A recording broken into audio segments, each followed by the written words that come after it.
أعوذ بالله من الشيطان الرجيم. بسم الله الرحمن الرحيم.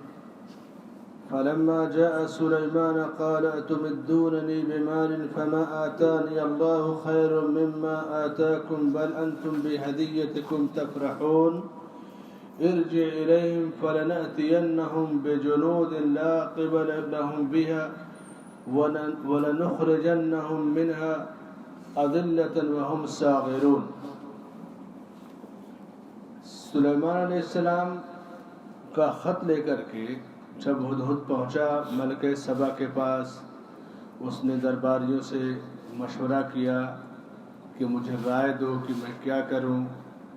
پہلے درباریوں نے اپنے جوش، جذبے اور بہادری کا اظہار کیا.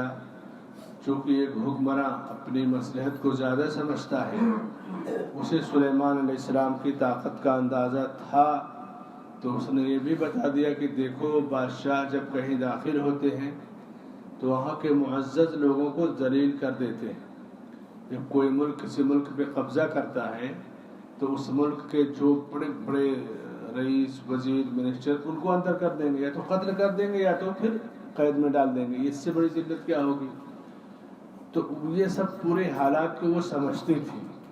تو اس نے ان کا مشورہ سنا، پھر اپنا رد عمل ظاہر کیا، پھر کہا کہ ہم ایک ہدیہ بھیجتے ہیں، اس کے بعد دیکھتے ہیں کہ کیا نتیجہ سامنے آتا ہے، ہدیہ کو قبول کرنے نہ کرنے اور اس کے بعد کی صورتحال. تو ملکہ سبا بلقیس کا قاصد سلیمان علیہ السلام کے پاس ہدیہ لے کر کے پہنچا تو پھر کیا ہوا؟ سلیمان علیہ السلام کے پاس جب پہنچا تو سلیمان علیہ السلام نے کہا کہ تم مال سے میری مدد کرنا چاہتے ہو؟ قال تمدوننی بمال، تم مال دے کر کے مجھے مائل کرنا چاہتے ہو؟ میرے رب نے مجھے اس سے بہتر دے رکھا ہے. تم اپنے ہدیے سے خود ہی خوش رہو. ہر شخص کو مال کا یا دولت کا ہدیہ نہیں پسند آتا ہے. حکمراں سارے ایک جیسے نہیں ہوتے. سلیمان علیہ السلام پوری دنیا کی زبان، دنیا کی ساری زبان جانوروں کی، چرندوں پرندوں کی سمجھتے تھے. مال و دولت کی فراوانی اور بہتات تھی. جب اس کا قاصد مال کا ہدیہ لے کر پہنچا، مال جس بھی شکل میں، ہیرے جواہرات، سونے چاندی، اب ظاہر سی بات ہے حکمراں ملک کا کوئی بادشاہ تحفہ دے گا اور بادشاہ کو تو اسی کے شایع نشان ہوگا. لیکن سلیمان علیہ السلام نے اس کو اہمیت نہیں دیا. اس کی کیا حیثیت ہے؟ تم مجھے مال دے کر کے مال کرنا چاہ رہے ہو اور اس کی لالچ دے رہے ہو، اس سے میری مدد کرنا چاہ رہے ہو. میرے رب نے مجھے اس سے بہتر دے رکھا ہے، یعنی مال کی میرے پاس کمی نہیں ہے. اور اس کے بعد یہ مال تم لے جاؤ. مال پسند کرنے والے مال سے خوش ہوتے ہیں. یہی ہے اللہ کے بندوں کی حکمرانی کہ چاہے جو بھی تحفہ ہدیہ مال کی شکل میں آئے، جب اللہ سے تعلق مضبوط ہو اور اللہ کی دی ہوئی نعمت کی قدردانی ہو. تو یہ جواب تھا سلیمان علیہ السلام کا. ہندوستان میں پٹیالہ کی عدالت میں ایک جج گزرے ہیں، پنجاب پٹیالہ ہے، اس میں ایک جج گزرے، ان کا نام بھی سلیمان تھا. قاضی سلیمان منصور پوری گاؤں تھا. رحمت للعالمین نامی کتاب کے مصنف تھے. رحمت للعالمین سیرت میں ہندوستان کی اب تک کی اردو کی سب سے جامع اور بہترین کتاب ہے. رحمت للعالمین، سیرت النبی، الرحیق المختوم، پیغمبر عالم، سیرت کی بہت ساری کتابیں ہیں. رحمت للعالمین کا کوئی جواب نہیں. اتنی پیاری لطیف کتاب ہے. جج تھے، کسی کا مقدمہ تھا، تو اس وقت ظاہر سی بات انگریزوں کا دور تھا، 70 75 80 سال رہا ہوگا. اس وقت ان کے گھر پہ جس کا مقدمہ تھا، قتل کا مقدمہ تھا، اس وقت صبح ناشتے میں لوگ گئے، ملے. اس زمانے میں 1 لاکھ یا اس کے قریب سے زائد کی رقم ان کو تحفے میں دی گئی. آج کے 100-150 سال پہلے 1 لاکھ روپیہ کی کوئی حیثیت ہوتی تھی. اپنا اندازہ لگا لیجیے کہ آج کی کیا قیمت ہوگی۔ انہوں نے کہا یہ کیا ہے؟ کہا یہ بچوں کے لیے خرچہ ہے، تحفہ ہے۔ قاضی سلیمان منصور پوری اللہ والے تھے، بہت ہی دیندار متقی آدمی تھے۔ قاضی سلیمان منصور پوری، مولانا ثناء اللہ امرت سری، ابراہیم میر سیالکوٹی، صادق سیالکوٹی رحمہ اللہ، یہ پوری ٹیم تھی اللہ کے نیک بندوں کی جو پورے ملک میں کام کرتی تھی۔ فجر کی اذان سے پہلے اور تہجد کے بیچ بیشتر حصہ رحمۃ اللہ علیہ کے لکھتے تھے۔ وہ بہت ہی مضبوط قسم کے اہل حدیث عالم تھے۔ قاضی صاحب نے کہا آپ جانتے نہیں کہ میں مسلمان ہوں، یہ رشوت ہے، حرام ہے میرے مذہب میں، لے جائیے، آپ اس کی ضرورت نہیں ہے۔ اگر آپ کا جو ساتھی یا دوست ہے اگر بے قصور ہے تو میری عدالت میں ظلم نہیں ہوگا، قصوروار ہے تو اس کی سزا بھگتے گا۔ اور بڑی سختی کے ساتھ تحفے کو واپس کر دیا۔ یہ ہوتی ہے جرأت۔ چونکہ سلیمان علیہ السلام کا ذکر آیا تو ہمارے اس بھارت کے سرزمین پہ قاضی سلیمان منصور پوری، اللہ تعالیٰ ان کی قبر کو نور سے بھر دے، ان کا ایک واقعہ اس سرزمین پہ موجود ہے۔ واپس کر دیا مال کو اور کہا کہ اتمدوننی بمال، تم مال سے میری مدد کرنا چاہتے ہو، میرے پاس مال اور کی کمی نہیں ہے، مال کی میرے یہاں کوئی حیثیت نہیں ہے۔ انکار اور تعجب جب تحفہ دے کر یہ کیا لائے، یعنی مجھے اس کی ضرورت نہیں ہے اور میں اس سے مستغنی ہوں، انکار بھی کیا، تعجب بھی کیا اور استغنا کہ میرے پاس اللہ نے بہت دے رکھا ہے، مجھے تمہارے مال کی ضرورت نہیں ہے۔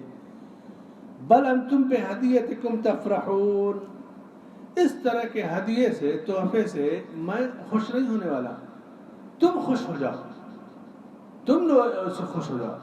جب ایک عورت اللہ کے رسول صلی اللہ علیہ وسلم کو گالیاں دے رہی تھی، ایک ابو جہل آپ صلی اللہ علیہ وسلم کو گالیاں دے رہا تھا، ایک عورت نے سنا، شام کو حضرت حمزہ جب واپس آئے تو اس نے بتایا کہ تمہارے بھتیجے کو فلاں ابو جہل نے گالی دی ہے۔ تو حضرت حمزہ ابو جہل کے پاس گئے اور خوب اسے ڈانٹا پھٹکارا۔ اللہ کے نبی صلی اللہ علیہ وسلم کے پاس ہے اور کہا کہ آج میں نے اسے بہت ڈانٹا پھٹکارا۔ تو آپ صلی اللہ علیہ وسلم نے کہا مجھے اس پر کوئی خوشی نہیں، خوشی اس وقت ہوگی جب ایمان لے آئیں گے۔ حمزہ اس وقت ایمان نہیں لائے تھے، کیونکہ جو چیز ہوتی ہے اللہ کے بندوں کے اندر وہ ہدیہ لوگ قبول کریں، مال دولت، کسی کو ڈانٹ دینا، کسی کے انتقام لے لینا، یہ اللہ کے نبیوں کی، ولیوں کی، نیک بندوں کی خوبی نہیں ہے۔ سلیمان علیہ السلام نے کہا کہ تم اس ہدیے سے خوش رہو، مجھے اس کی ضرورت نہیں ہے۔ قاصد خاموش ہو گیا۔ اب اس کے بعد کیا ہوگا؟ سخت لہجہ بھی سلیمان علیہ السلام نے اپنایا کہ مجھے اس نعمت کی ضرورت نہیں ہے، لیکن نعمت کو ٹھکرایا نہیں، کہا مجھے میرے رب نے جو دے رکھا ہے وہ بہتر ہے، یعنی میں بھی نعمتوں میں ہوں، یعنی ایسا نہیں کہ جاؤ کوئی ضرورت نہیں ہے، فالتو چیزیں یہ وہ، اس کے ہدیوں کو بے وقت کیا، لیکن اللہ نے انہیں جو دے رکھا تھا اس کی قدر کی۔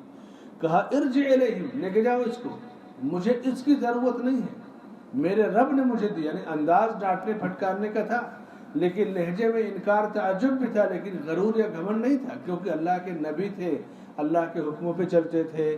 کہا کہ لے جاؤ یہ ہدیہ، ان کو واپس کر دو، ان کے مقابلے میں ہم ایسا لشکر لے کر کے آئیں گے جس سے ٹکرانے کی انہیں طاقت نہیں ہوگی اور جو انہیں ذلیل اور رسوا کر کے وہاں سے باہر نکالیں گے۔ ہمیں تو ایمان کی تبلیغ کرنا ہے، یہ تم اپنا ہدیہ لے کر کے، تحفہ لے کر کے جاؤ۔ ارجع الیہم فلنأتینہم بجنود لا قبل لہم، یعنی ایسا لشکر لے آئیں گے جس سے ٹکرانے کی ان کے اندر طاقت نہیں ہوگی۔ اتنی فوج، اتنی طاقت ہمارے پاس اللہ نے دے رکھی ہے، اور اس کے بعد ان کے اس ملک سے ذلت کے ساتھ ہم انہیں نکال دیں گے۔ یہ سلیمان علیہ السلام کا جواب۔ اب جب جواب اس نے سنا، ملکہ سبا کے پاس پہنچا کہ ہدیہ واپس کر دیا ہے، لشکر اور چڑھائی کی دھمکی دی ہے کہ یہ تحفہ لے کر کے جاؤ، اور جو انہوں نے پہلی دعوت دی تھی کہ میرا خط پا کر کے اسلام لے آؤ اور مسلمان ہو کر میرے پاس حاضر ہو جاؤ، یہی ان کی دعوت ہے، یہی ان کی تحریک ہے اور یہی ان کا پیغام ہے۔ اور ہدیے کو واپس کر دیا. اور پھر سلیمان علیہ السلام نے اپنے درباریوں سے کہا قال یا ایھا الملأ ایکم یاتینی بعرشها قبل ان یاتونی مسلمین. پتہ ہے کہ یہ ملکہ سبا کے سامنے اسلام لا کر کے واپس آنے کے علاوہ کوئی چارہ نہیں. کہا وہ تو آئے گی ہی انشاءاللہ، کوئی بات نہیں، لیکن تم میں سے اس کے مسلمان ہونے سے پہلے اس کا تخت کون لائے گا میرے پاس؟ 3 دن کی دوری تھی. کہا وہ تو آئے گی جیسے جیسے وہ آ سکے گی، لیکن جو تخت عرش عظیم کا ہے بہت بڑا تخت ہے، اس کا تخت اٹھا لاؤ میرے دربار میں. کون لے کر کے آئے گا؟ پیغام دیا. تو پھر درباریوں میں سے سلیمان علیہ السلام کے ساتھ جنات نے، پھر ایک بشر نے الگ الگ انداز میں گفتگو کی. پھر تخت کیسے آیا اس کی تفصیل کل انشاءاللہ پیش کی جائے گی. یہاں اللہ کی نعمت کا شکر، ایمان کے مقابلے میں کسی دولت کی کوئی حیثیت نہیں. اصل دعوت دین کی دعوت ہوتی ہے، اور اس کے بعد نعمت کا کہ ناشکری نہیں کی جاتی. چاہے جتنا بھی ملے اللہ کا ہر حال میں فضل اور شکر ادا کیا جائے. اللہ سے دعا کہ اللہ تعالی ہمیں ایمان کامل کی نعمت عطا فرمائے. آمین. وصلی اللہ علی نبینا محمد وعلی آلہ وصحبہ اجمعین.